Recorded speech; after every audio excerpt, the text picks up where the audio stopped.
साल 1931 के तमिलनाडु के रामेश्वरम में एक गरीब परिवार में जन्मा एक लड़का, जिसके घर लालटेन जलाने के लिए तेल खरीदने तक के पैसे नहीं थे। परिवार को 2 वक्त की रोटी तक मुश्किल से मिलती थी। ना पैरों में चप्पल थी और ना ही सर पर पक्की छत। वो देखता था आसमान में उड़ते पंछियों को और देखता था एक सपना उड़ने का, जिसे उसने समुद्र के किनारे बैठकर देखा था। इस बात से बिल्कुल अनजान कि यही लड़का एक दिन भारत को अंतरिक्ष में पहुंचा देगा, परमाणु महाशक्ति बना देगा और खुद दुनिया के सबसे बड़े लोकतंत्र का महान नायक बन जाएगा। ये कहानी है इंडिया के missile man, Bharat Ratna doctor APJ Abdul Kalam जी की। एक ऐसी शख्सियत जिसके 0 हेटर्स थे, जिनके मुंह से निकला हर एक शब्द आज के युवा के लिए सबसे बड़ी सीख है और जिनका पूरी दुनिया इतना सम्मान करती थी कि 26 मई 2005 को जब कलाम साहब ने स्विट्जरलैंड में कदम रखा ना, तो उनके सम्मान में वहां की गवर्नमेंट ने उस दिन को साइंस डे डिक्लेयर कर दिया। लेकिन क्या आप जानते हैं कि एक छोटे से कमरे से निकलकर भारत के प्रेसिडेंट बनने तक का उनका सफर इतना मुश्किल था कि कोई आम आदमी बीच में ही दम तोड़ दे। इनफैक्ट कलाम साहब ने भी एक बार अपनी जान लेने की कोशिश की थी। आज हम सर APJ अब्दुल कलाम जी की इसी स्ट्रगल स्टोरी के बारे में बात करेंगे, जो आपको हर मुश्किल से लड़ने की हिम्मत देगी। कलाम का जन्म 1931 में रामेश्वरम में एक बेहद गरीब परिवार में हुआ था। उनके पिता एक छोटी सी नाव चलाते थे, जिससे मुश्किल से 2 वक्त की रोटी मिलती थी। एक छोटे से कमरे वाले घर में कलाम अपने 4 भाई बहन और माता पिता के साथ रहते थे और शाम होते ही उनके घर घना अंधेरा छा जाता था। बस जो हल्की सी रोशनी आती थी वो होती थी चांद की रोशनी, और कभी कभार लालटेन जलाने के लिए तेल खरीदा जाता था, जिसका भरपूर इस्तेमाल वो रात में पढ़ाई के लिए किया करते थे। और उनके माता पिता भी खुद अंधेरे में बैठकर अपने बच्चों को पढ़ने के लिए लालटेन दे देते थे। बचपन से ही कलाम को सीखने में बहुत दिलचस्पी थी। जब 8 साल की उम्र में उन्हें पता चला कि उनके गांव से कई किलोमीटर दूर एक ऐसे टीचर हैं जो 5 साल के बच्चों को फ्री में गणित पढ़ाते हैं, लेकिन उनका एक नियम था कि वो सुबह 4 बजे से 5 बजे के बीच सिर्फ उन बच्चों को पढ़ाएंगे जो नहा कर आएंगे। तभी 8 साल के कलाम ने ठान लिया कि वो मैथ्स तो सीख कर रहेंगे। ऐसे में ठंडी हो, गर्मी हो या बारिश, वो हर सुबह ठंडे पानी से नहाकर और तैयार होकर मास्टर जी के पास पढ़ने चले जाते थे और बहुत जल्द वो सीखने की प्रक्रिया को मास्टर करने लगे। लेकिन वो सिर्फ पढ़ाई से संतुष्ट नहीं थे, वो परिवार की मदद करना चाहते थे। इसीलिए 10 साल की उम्र में उन्होंने पूरे गांव में अखबार बांटना शुरू कर दिया। कलाम साहब हर सुबह अपनी साइकिल पर रेलवे स्टेशन जाते, वहां से दीनामनी नाम के अखबार कलेक्ट करते और पूरे गांव के घर घर में अखबार पहुंचाते। इस दौरान भी वो चलते चलते पूरा अखबार पढ़ लेते थे।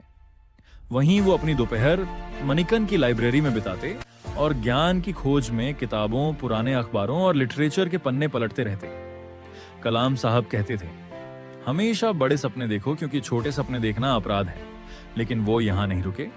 समुद्र किनारे घंटों बैठकर उन्होंने आसमान में उड़ते पंछियों को देखा और एक सपना देखा, पायलट बनने का।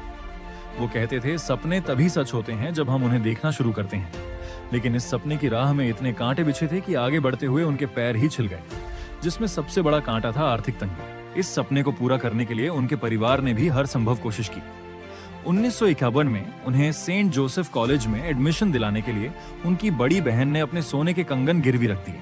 कलाम साहब ने भी पूरी मेहनत से पढ़ाई की और यहाँ से फिजिक्स में डिग्री लेकर वो 1955 में Madras institute of technology IIT पहुंचे, एयरोस्पेस इंजीनियरिंग पढ़ने।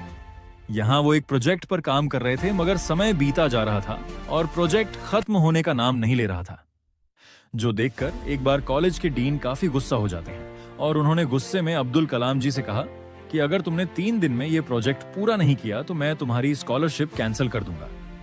जिससे वो इतना घबरा गए कि अगले 3 दिन तक उन्होंने बिना रात की नींद दिए दिन रात उस प्रोजेक्ट पर काम किया और उसे कंप्लीट कर दिया।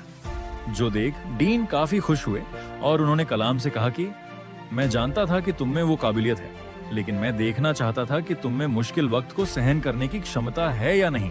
और इसी घटना से उन्हें काफी आत्मविश्वास मिला। लेकिन वो कहते हैं ना, सब कुछ आसानी से मिल जाए तो कोई महान न बन पाए, और उन्हें महान बनाने के लिए ही कुदरत ने उनकी राह में एक और बड़ा ट्विस्ट लाया। जी हाँ, उन्होंने अपने सपनों को पूरा करने के लिए इंडियन एयरफोर्स के एग्जाम दे दिए और इंटरव्यू देने देहरादून चले गए। लेकिन बदकिस्मती से वायुसेना में सिर्फ 8 वैकेंसीज थीं और कलाम साहब को 9th रैंक मिला और वो अपने पायलट बनने के सपने को हकीकत बनाने में फेल हो गए। उस वक्त वो नौजवान अपनी आंखों के सामने हर उम्मीद को टूटते हुए देख रहा था। दुख, दर्द और पीड़ा इतनी थी कि उन्हें अपनी जान लेने तक के ख्याल आए। उस वक्त वो उत्तराखंड के ऋषिकेश में चले गए और एक दिन वो गंगा किनारे टहल रहे थे।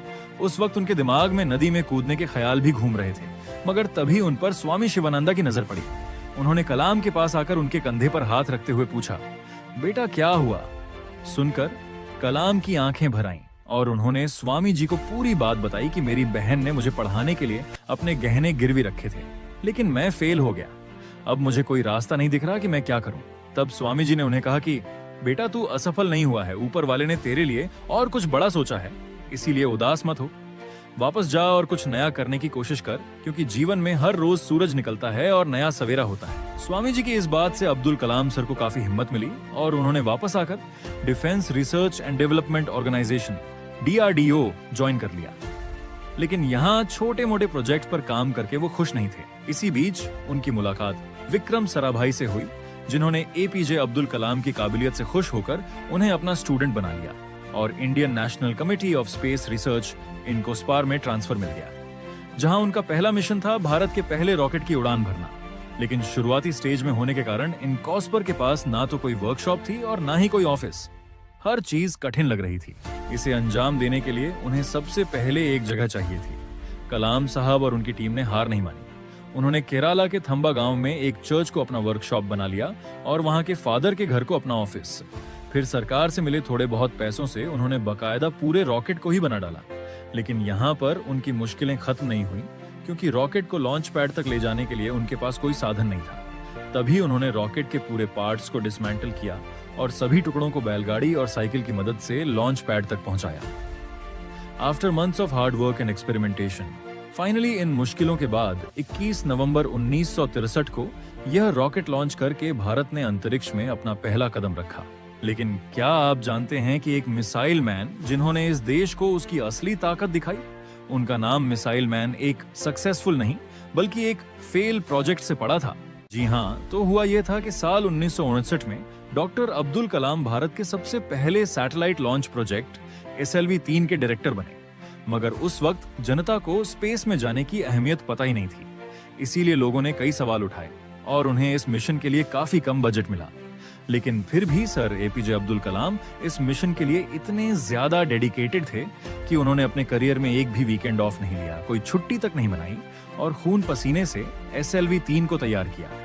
इसी बीच उनके पिता की मौत हो गई, लेकिन वो अपने लक्ष्य से भटके नहीं। उन्होंने इस प्रोजेक्ट को अपनी निजी जिंदगी से ऊपर रखते हुए पूरा किया। लेकिन जब अगस्त 1979 में उनकी 10 साल की मेहनत की असली परीक्षा हुई, यानी कि रॉकेट लॉन्च हुआ, तब यह सितारों को छूने के बजाय बंगाल की खाड़ी में जा गिरा। उस वक्त लोगों ने उन्हें काफी ताने मारे, बहुत खरी खोटी सुनाई। ऐसे में किसी भी इंसान की हिम्मत टूट सकती है, लेकिन उन्होंने हार मानने के बजाय अपनी गलतियों पर ध्यान दिया और सिर्फ एक साल के अंदर 18 जुलाई 1980 के दिन SLV-3 रोहिणी का सक्सेसफुल लॉन्च करके उन्होंने भारत का झंडा अंतरिक्ष में लहरा दिया। इस नई सक्सेस ने उनके स्टेटस को एक्सपोनेंशियल ग्रोथ दे दी, जिसके बाद उन्होंने भारत के बैलिस्टिक मिसाइल्स जैसे कि अग्नि और पृथ्वी के प्रोजेक्ट्स को भी सक्सेसफुली पूरा किया, जिसकी वजह से उन्हें साल 1981 में पद्म भूषण और 1990 में पद्म विभूषण से सम्मानित किया गया। लेकिन जिस उपलब्धि के लिए उन्हें भारत रत्न से नवाजा गया वो था पोखरण 2। जी हाँ, सर अब्दुल कलाम, भारत के कुछ और महान वैज्ञानिकों और इंडियन आर्मी की टीम ने मिलकर अमेरिका की सैटेलाइट की आंखों में धूल झोंककर भारत का दूसरा न्यूक्लियर टेस्ट किया था और इसी के साथ भारत एक न्यूक्लियर सुपर पावर देश बना था।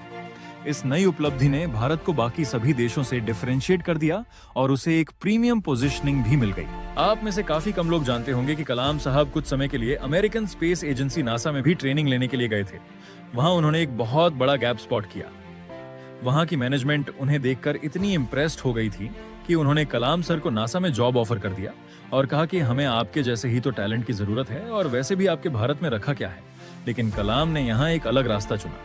वो मुस्कुराए और इंडिया को स्पेस तक पहुंचाने की जिद के साथ वापस लौटे और अपनी जिद को पूरी भी किया। और इवन नासा का कोई भी वैज्ञानिक उनसे नफरत या जलन महसूस नहीं करता, बल्कि अब्दुल कलाम सर तो उनके भी रोल मॉडल हैं। इसी तरह कुछ साल बीते और फिर आया 25 जुलाई 2002 का वो ऐतिहासिक दिन जब सर APJ अब्दुल कलाम भारत के 11वें प्रेसिडेंट बने। लेकिन आपको यह जानकर गर्व होगा कि उन्होंने कभी अपनी प्रेसिडेंट सैलरी नहीं ली, बल्कि उसे गरीब और पिछड़े हुए गांव में डोनेट कर दिया ताकि वहां भी स्कूल बने और वहां बड़े सपने देखने वाले किसी बच्चे को उनके जैसा संघर्ष ना करना पड़े। मगर फिर 27 जुलाई 2015 के दिन हमने उन्हें हमेशा हमेशा के लिए खो दिया। लेकिन सर एपीजे अब्दुल कलाम आज भी हमारी यादों में जिंदा हैं और उनकी बात करते ही आंखें खुशी के आंसुओं से भर आती हैं। इसीलिए आज मेरे लिए नहीं